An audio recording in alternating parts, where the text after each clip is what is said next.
Middle east की आग पूरी दुनिया को झुलसा रही है। अमेरिका, इजरायल और ईरान के बीच जारी इस भीषण युद्ध का आज 24वां दिन है। पूरी दुनिया की नजरें इस वक्त भारत की रणनीति पर टिकी हुई हैं। पीएम नरेंद्र मोदी ने लोकसभा में सरकार की तैयारी, युद्ध से पड़ने वाले प्रभाव और संकट पर भारत का खुलकर पक्ष रखा। उन्होंने क्या कहा, हमारे इस रिपोर्ट से समझिए।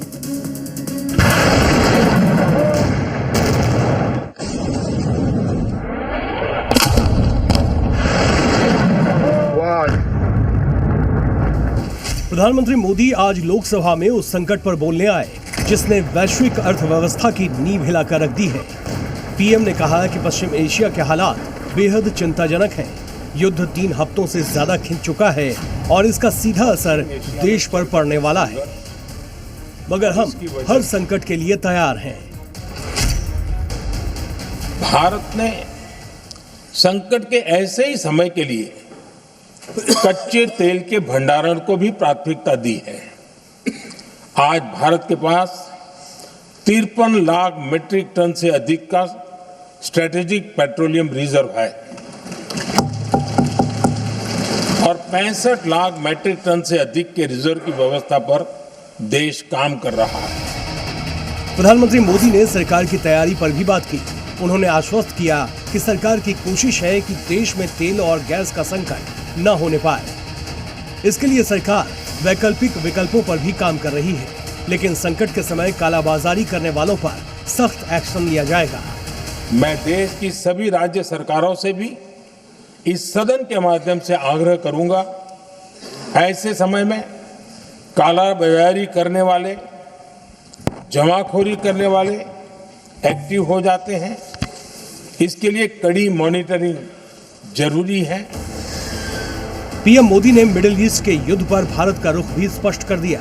प्रधानमंत्री ने देश को बताया कि भारत ने पश्चिम एशिया के राष्ट्राध्यक्षों से बात की है और जल्द तनाव खत्म करने को कहा है।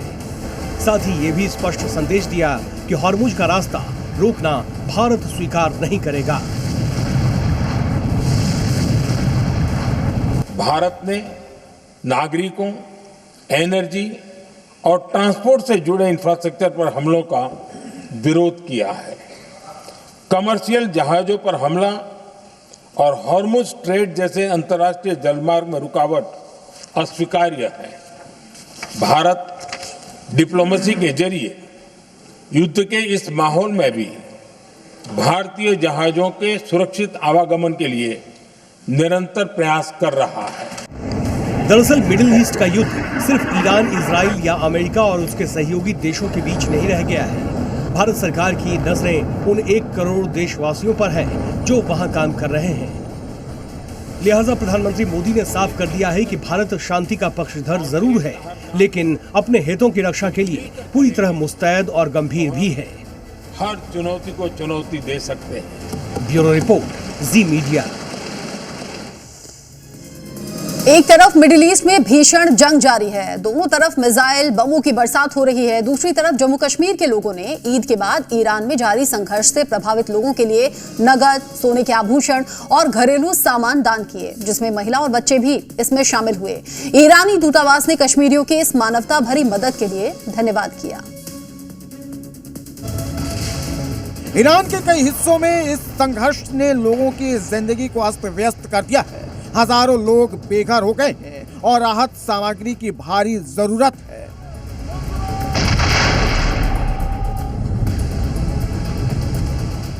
जम्मू कश्मीर के कई इलाकों में स्थानीय लोगों ने नकद, सोने के गहने और तांबे के बर्तन जैसी वस्तुएं दान कर ईरान के पीड़ितों की मदद करने की पहल शुरू की।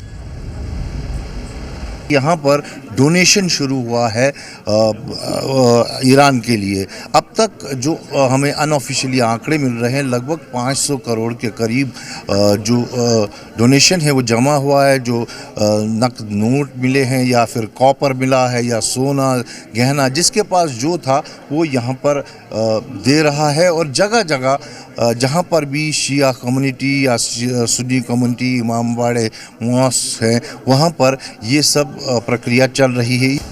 इस अभियान में महिलाएं अपने कीमती गहने और घरेलू सामान दान कर रही हैं। बच्चों ने अपनी बचत और जेब खर्च दी। घाटी के लोग बढ़ चढ़कर हिस्सा ले रहे हैं। किसान भी अपनी आर्थिक चुनौतियों के बावजूद पालतू जानवरों का दान कर रहे हैं। यह अभियान केवल बुडगाम तक सीमित नहीं, बारामुल्ला, पतटन, मगात, हसनाबाद और अन्य इलाकों में भी लोगों ने समर्थन दिखाया। इस पहल की सबसे खास बात यह थी कि शिया और सुन्नी समुदाय ने ईरान की मदद के लिए हाथ आगे बढ़ाए। लेकिन उसी ने किया, चाहे शिया हो सुन्नी हो, इस वक्त वो डोनेट कर रहा है जिसका ज़मीर बेदार हो, जिसके पास हुसैनी जज्बा है, वो इस वक्त सामने आ रहा है। जब से ईरान पे इन्होंने अपनी बर्बियत का इस्तेमाल किया, इसराइल और अमेरिका ने, हर कोई कह रहा है कि ना, ईरान पे जुल्म हो रहा है और हमें आगे आना चाहिए। शुक्रिया।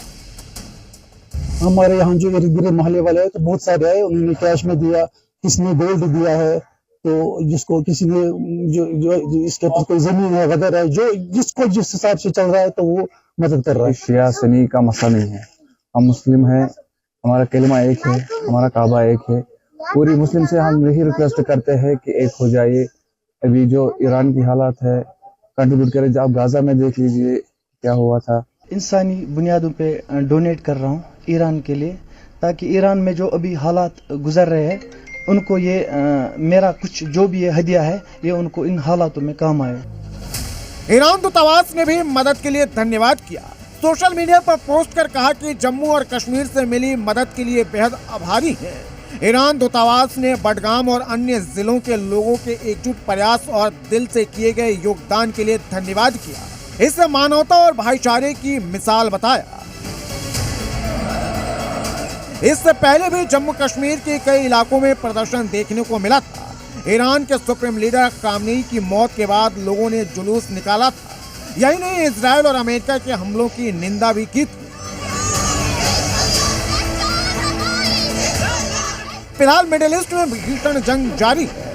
अमेरिका और इजराइल से लगातार ईरान पर हमले हो रहे हैं, वहीं ईरान भी इन हमलों का लगातार जवाब दे रहा है। ब्यूरो रिपोर्ट, जी मीडिया। और अब बात एक बहुत बड़े खुलासे की। दिल्ली लाल किला ब्लास्ट मामले में एनआईए ने सीआरपीएफ और जम्मू कश्मीर पुलिस के साथ मिलकर जम्मू कश्मीर के कुलगाम और हंदवाड़ा में छापेमारी की। इस रेड के दौरान संदिग्ध ठिकानों से मिले दस्तावेज और डिवाइसों की भी जांच की गई। आखिर दिल्ली ब्लास्ट का कश्मीर कनेक्शन क्या है, रिपोर्ट देखिए और समझिए। 10 नवंबर 2025, ये तारीख जो दिल्ली के हर नागरिक के जहन में हमेशा के लिए दर्ज हो गई। लाल किला मेट्रो स्टेशन के गेट नंबर 1 के पास हुए भीषण धमाके ने राजधानी को हिलाकर रख दिया था। इस हमले में 10 से ज्यादा लोगों की मौत हो गई थी, 20 से ज्यादा लोग घायल हो गए थे। यह सिर्फ एक धमाका नहीं, बल्कि एक सोची समझी आतंकवादी साजिश थी। इस हमले के बाद से जांच एजेंसियों की ताबड़तोड़ कार्रवाई जारी है। जम्मू कश्मीर के कुलगाम और हंदवाड़ा में एनआईए और सीआरपीएफ का एक्शन देखने को मिला। जम्मू कश्मीर में 9 ठिकानों पर एनआईए की टीम ने छापा मारा। कुलगाम में अब्दुल अजीज के दामाद मोहम्मद शफी के घर पर छापेमारी की, जबकि हंदवाड़ा में एक व्यापारी के घर पर रेड कर कई सबूत इकट्ठा किए गए। इस दौरान भारी संख्या में सुरक्षा बलों की तैनाती की गई थी। एनआईए और सीआरपीएफ ने इलाके की गहनता से जांच की। अधिकारियों ने दोनों जगहों की तलाशी ली और दस्तावेजों और उपकरणों की जांच की। इस दौरान ना ही किसी बाहरी को अंदर जाने और ना अंदर से किसी को बाहर जाने की इजाजत है। घर के अंदर मौजूद लोगों से पूछताछ की गई। सूत्रों के मुताबिक दिल्ली में हुए लाल किला धमाके की प्लानिंग यहीं से की गई थी। ये 3 मकान जो नौगाम के हैं, इनको खंगाला गया और कहीं ना कहीं आज एक बड़े पैमाने पे जो है एनआईए ने कार्रवाई की है।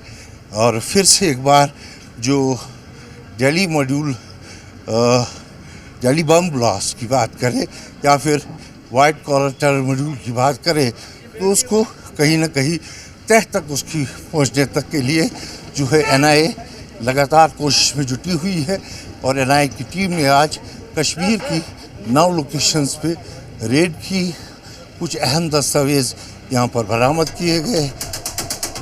इससे पहले दिल्ली में हुए आतंकी धमाके की जांच के सिलसिले में एनआईए ने कश्मीर घाटी में बड़े पैमाने पर छापेमारी की थी। काजीगुंड, शोपिया और पुलवामा समेत कई ठिकानों में तलाशी अभियान चलाया गया था। जांच एजेंसी ने डॉक्टर अदील, जासिर बिलाल, मौलवी इरफान, डॉक्टर मुजम्मिल और आमिर राशिद से जुड़े ठिकानों पर कार्रवाई की थी, जो दिल्ली ब्लास्ट मामले में सीधे तौर पर जुड़े हुए थे। ये कार्रवाई हाल ही में व्हाइट कॉलर आतंकी मॉड्यूल से जुड़ी हुई थी। नौगाम में ही यहाँ जैश ए मोहम्मद के पोस्टर्स लगे थे और उन पोस्टर्स के बाद जब जांच शुरू की गई श्रीनगर के एसएसपी द्वारा, तो उसमें पाया गया कि एक जो इमाम था कि हाँ यही नौगाम की एक मस्जिद का वो मुलविस था। इमाम तक जब हाथ पहुंचा तो फिर ये सारा जो मॉड्यूल है वो बस्ट हुआ, जिसमें पता चला कि doctor Umar, doctor Adil, doctor Muzaffar, इतने बड़े बड़े जो डॉक्टर्स थे वो इसमें इन्वॉल्व थे। 10 नवंबर को लाल किला मेट्रो स्टेशन के पास धमाका हुआ था। यह हमला उस वक्त हुआ जब कार में सवार आतंकी उमर ने ट्रैफिक सिग्नल के पास खुद को विस्फोट कर उड़ा लिया था, जिस मामले में लगातार कार्रवाई जारी है। एजेंसी कई सुरागों पर काम कर रही है ताकि हमले के पीछे की बड़ी साजिश का पर्दाफाश हो सके और अन्य शामिल लोगों की पहचान हो सके। जांच में अब तक 11 से अधिक आरोपियों को गिरफ्तार किया जा चुका है, जिनमें डॉक्टर, ओवरग्राउंड वर्कर्स और अन्य लोग शामिल हैं। ब्यूरो रिपोर्ट, जी मीडिया। दिल्ली ब्लास्ट में पाकिस्तान की भेजी हुई मोहरों का हाथ था और अब कुछ वैसी ही साजिश पाकिस्तान के आतंकी कृष्ण नगरी मथुरा में कर रहे थे, जहां से पाकिस्तान की जासूस मीरा को गिरफ्तार कर लिया गया है। इस लड़की ने अवैध हथियार के तस्करों और अपराधियों का नेक्सस पूरी तरह से तैयार कर रखा था और इसका सीधा संपर्क पाकिस्तान में बैठे हुए हैंडलर्स से था। रिपोर्ट देखिए।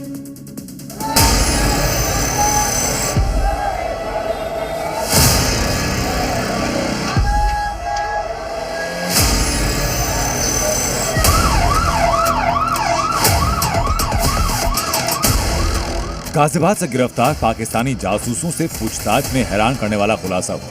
कुछ दिन पहले हमने बताया था कि राजस्थान के सीकर में खाटू श्याम जी का मंदिर पाकिस्तानी दहशतगर्दों के निशाने पर था। अब सवाल ये कि आतंकियों का टारगेट मथुरा भी था, क्योंकि यूपी पुलिस की जांच में सामने आया कि कृष्ण नगरी में कई पाकिस्तानी जासूस मौजूद थे और इन नापाक एजेंट्स की सरगना थी मीरा। गाजियाबाद पुलिस की गिरफ्त में खड़ी साधारण सी लड़की के कारनामे बेहद सनसनीखेज। ये दिखावे के लिए मथुरा की गलियों में ई रिक्शा चलाती थी। अपना नाम मीरा बताकर खुद को कृष्ण भक्त दिखाने की कोशिश में थी, मगर असली काम था अवैध हथियारों की तस्करी करना, बदमाशों गैंगस्टर्स का नेटवर्क बनाना और पाकिस्तानी हैंडलर्स से संपर्क साधना। यूपी पुलिस की लिस्ट में मीरा का नाम टॉप पर था, क्योंकि यही पाकिस्तानी जासूसों के नेटवर्क की सबसे अहम कड़ी, जो मथुरा के कई अपराधियों और हथियार तस्करों को एक सूत्र में जोड़े हुए थे। इस केस में मुकदमा दर्ज है, जो कि ऑफिशियल सीक्रेट एक्ट और बीएनएस की सुसंगत धाराओं में है।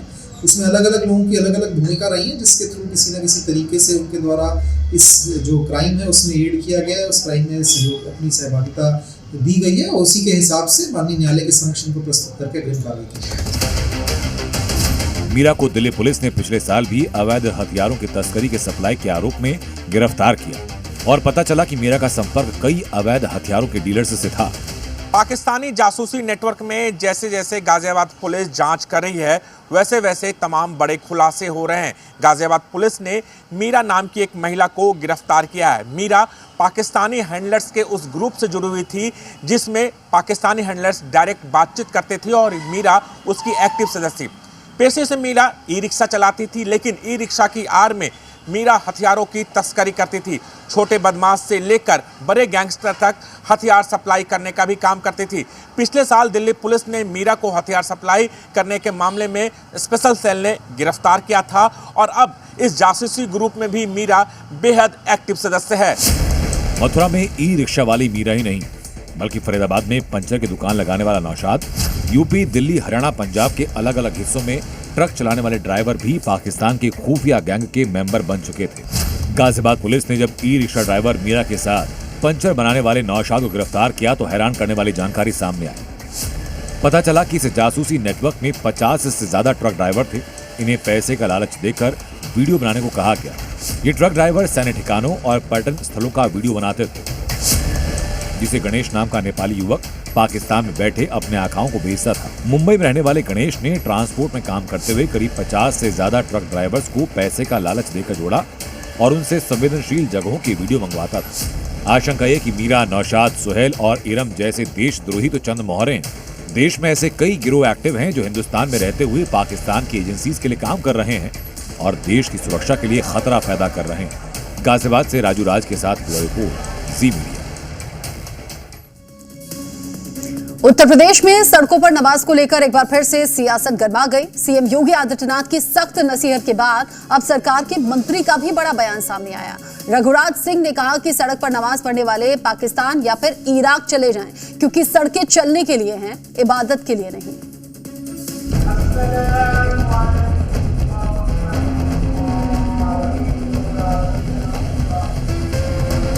ईद का त्योहार और फिर वही पुरानी तस्वीरें, सड़कों पर नमाज, ट्रैफिक ठप, लोग परेशान और हर साल प्रशासन की यही अपील, लेकिन हर साल वही हाल।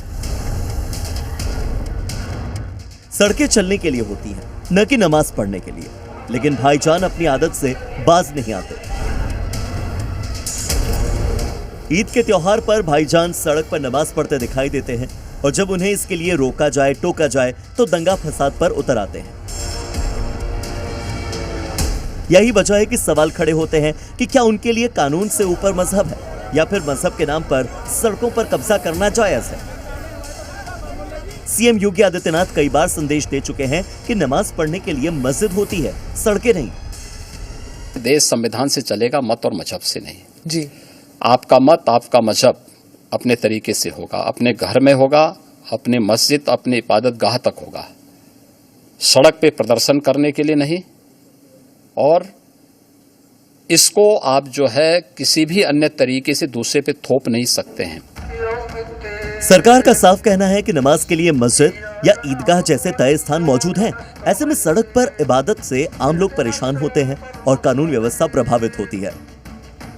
सड़क पर नमाज पढ़ने को लेकर एक बार फिर से सियासत गर्मा गई है। इसी मुद्दे पर यूपी सरकार के दर्जा प्राप्त मंत्री ठाकुर रघुराज सिंह ने तीखी प्रतिक्रिया दी। उन्होंने सड़क पर नमाज पढ़ने वालों को पाकिस्तान और इराक जाने की हिदायत दे दी। खुले में नमाज पढ़ना एकदम नाजायज है।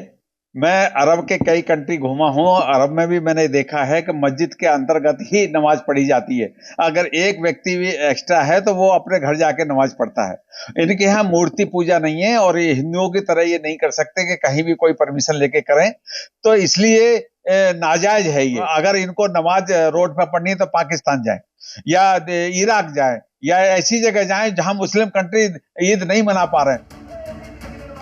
प्रशासन की ओर से कई जिलों में पहले ही निर्देश जारी किए गए थे। नमाज केवल तय स्थानों पर अदा की जाए, ये कहा गया था, लेकिन हर साल इस मुद्दे पर विवाद खड़ा हो ही जाता है। ठाकुर रघुराज सिंह के बयान से मौलानाओं के पेट में अब दर्द शुरू हो गया है। सड़क पर नमाज पढ़ने पर बेतुके तर्क दिए जा रहे हैं।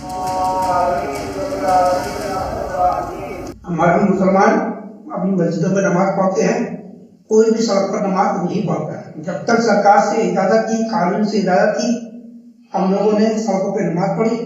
यूपी के जो मंत्री हैं उन्होंने ये अपना बयान दिया है कि जो सड़कों पर नमाज पढ़े वो पाकिस्तान जाए, इराक जाए।